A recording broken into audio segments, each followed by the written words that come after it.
As we've seen, the design of the John Deere K-Series construction dozers reflect a lot of consideration for safety. But does this automatically ensure safety on the job site?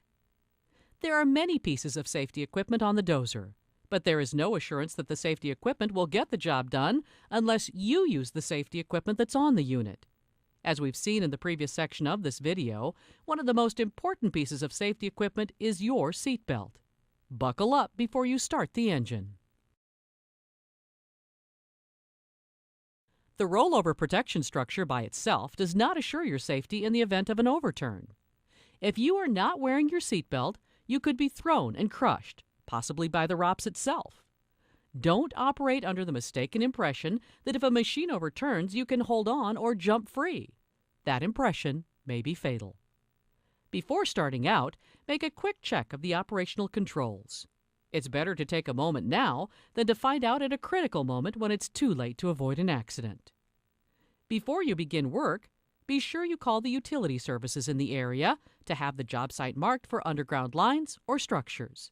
In most areas, there is a free or low-cost one-call locator service. It's better to take a little time before the project begins to know what you may encounter. If you doze or rip through a gas pipeline or an electrical line, you could be losing more than a little time. As was mentioned, it's up to you to use your safety equipment. And it's also up to you to use good safety judgment. As the operator, you have a primary responsibility for the actions of the dozer. Always think about what you have to do before you do it. Never stop thinking about what is the safe thing to do, not only for yourself, but for the people around you. This brings up another important point. There is only one seat and seatbelt in the dozer. That's for you, the operator. These machines are not designed for riders. And when working in close areas, reduce your speed. You never know what might pop out in front of you or in back of you. Even though the backup alarm is sounding, you still need to look behind you before and while backing up. Bystanders may ignore the alarm, especially in busy, noisy areas.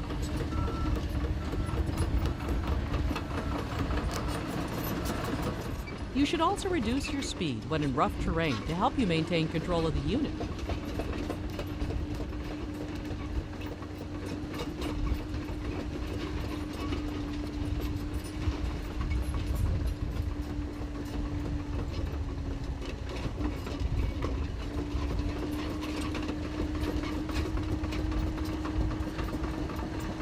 Cross over obstructions at an angle.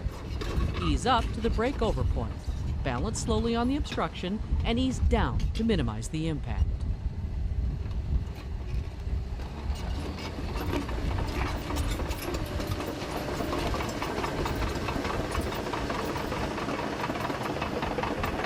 On gradual slopes, work parallel to the slope.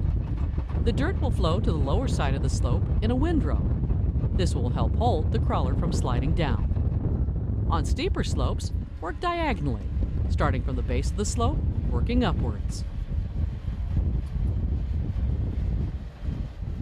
Another point about working on slopes is that the hydrostatic transmission for each track provides for constant power, even when turning.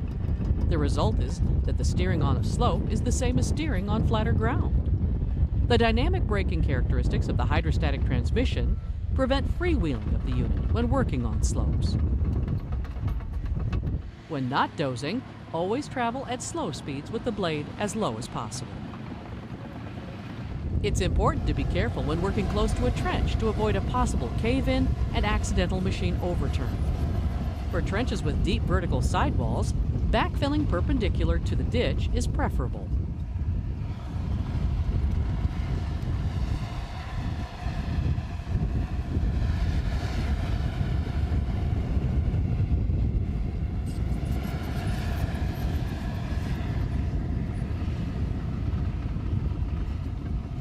A feature of the hydrostatic transmission system on the K-Series is an advanced load sensing system called power management. As you encounter a blade load, the dozer will automatically slow its ground speed so the engine RPM remains constant. It doesn't matter what speed the unit is set on, the engine will not kill under load. As the blade load decreases, the speed will increase up to the setting you had previously selected with the speed in grip switch. When shutting down the unit, there are a few simple procedures that you should follow. The machine should be parked on a level surface. Move the FNR lever to neutral. And engage the park lock lever. Lower the blade and attachments to the ground. Slow the engine to low idle before stopping the engine. Move the hydraulic control levers in each direction to release the pressure so you know for sure the attachments will not move. If you are shutting down for the day, it's a good idea to install the vandal protection and lock up the machine. You never know who might drop by. Another vandal protection item is the battery disconnect switch, located behind the right rear access door next to the batteries. Turn it off.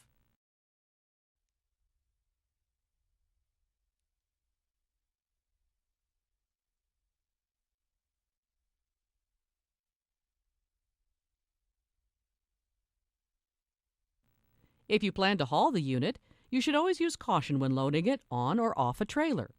Experience shows that this is one of the most likely times for a tipping accident. Be sure the trailer is sitting on a firm, flat surface. The bed should be clean of debris.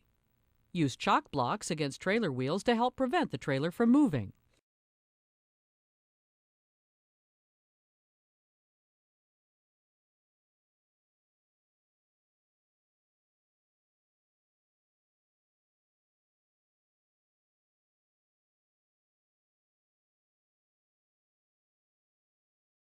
You should always fasten your seatbelt before loading or unloading in case of overturn.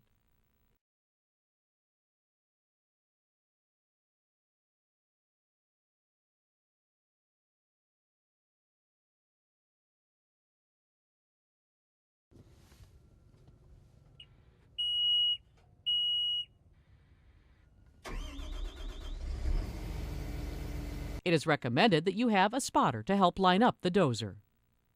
Whenever possible, back the machine onto the trailer to prevent possible tipping. To keep yourself straight and on target, some operators line up on a board or other object on the trailer. The center line of the machine should be on the center line of the trailer. The unit should also be balanced fore and aft on the trailer.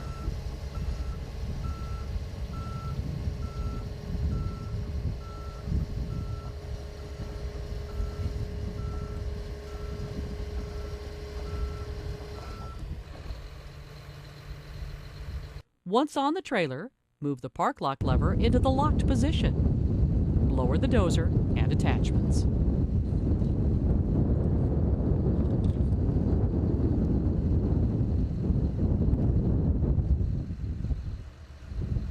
Shut off the engine and release the hydraulic pressure on the dozer.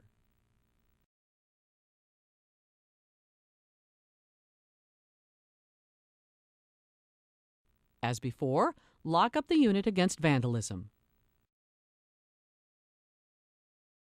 Fasten each corner of the machine to the trailer with a chain or cable with appropriate load binder.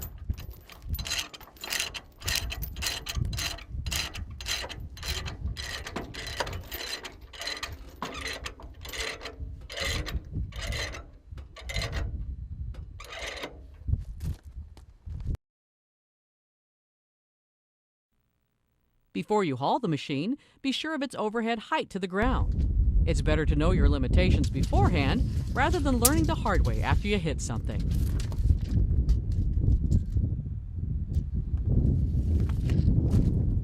Check your state and local laws before transporting the machine.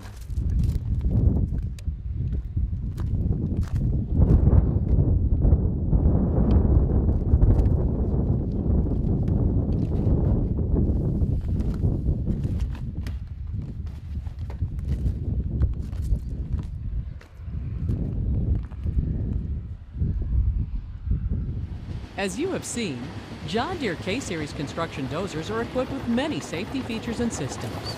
But it's up to you, the operator, to use them. You have to think about every move you make before you make it. It doesn't matter how much experience you have, it only takes one mistake to make a difference in your life and in the lives of others. Statistics show that of all the accidents reported, over 90% of the operators hurt or killed were listed as experienced. Accidents don't always happen to the other guy. That other guy can be you.